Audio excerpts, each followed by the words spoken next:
সিরিয়ার রাজধানী দামেস্কের অদূরে জারামানা এলাকায় একটি মিনি বাসে বোমা বিস্ফোরণে অন্তত 2 জন নিহত হয়েছে।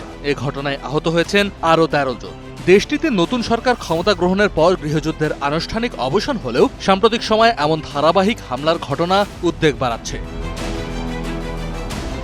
বৃহস্পতিবার রাতে দামেস্কের উপকণ্ঠ জারামানা এলাকায় একটি যাত্রীবাহী মিনিবাসে এই বিস্ফোরণের ঘটনা ঘটে। সিরিয়ার স্বাস্থ্য মন্ত্রণালয় হতাহতের বিষয়টি নিশ্চিত করেছে। প্রাথমিক তদন্তের বরাতে নিরাপত্তা বাহিনী জানায়, গাড়িটিতে আগে থেকেই ইম্প্রোভাইজড এক্সপ্লোসিভ ডিভাইস বা আইইডি পুঁতে রাখা হয়েছিল। বিস্ফোরণে গাড়িটি সম্পূর্ণ বিধ্বস্ত হয় এবং আশেপাশের দোকানপাট ক্ষতিগ্রস্ত হয়। খবর পেয়ে দ্রুত ঘটনাস্থলে পৌঁছায় সিভিল ডিফেন্স ও উদ্ধারকর্মীরা। আহতদের উদ্ধার করে দামেস্কের বিভিন্ন হাসপাতালে ভর্তি করা হয়েছে। ক্ষতিগ্রস্ত বাস চালকের আত্মীয় বাসেল ইমাদ বলেন, যারা কোনো অপরাধ করেনি সেসব নিরপরাধ মানুষকে হত্যা করা হচ্ছে।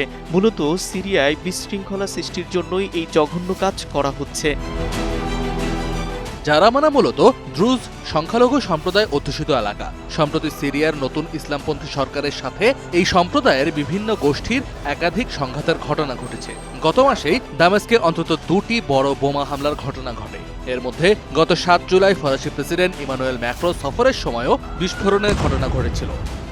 এছাড়া 3 জুলাই সেন্ট্রাল দামেস্কের একটি ক্যাফেতে বোমা হামলায় 5 জন নিহত হন। 2024 সালের শেষ দিকে বাশার আল আসাদকে ক্ষমতাচ্যুত করে আহমেদ আল শারা প্রেসিডেন্ট হন। সিরিয়ার বর্তমান সরকার বলছে, দেশের অর্থনীতি ও নিরাপত্তা পরিস্থিতি স্থিতিশীল করার যে চেষ্টা চলছে তা বাধাগ্রস্ত করতেই অশুভ শক্তি এসব হামলা চালাচ্ছে। তবে এসব হামলার দায় এখনো কোনো গোষ্ঠী স্বীকার করেনি। কাজী নিশাদ, ডিবিসি নিউজ ডেস্ক।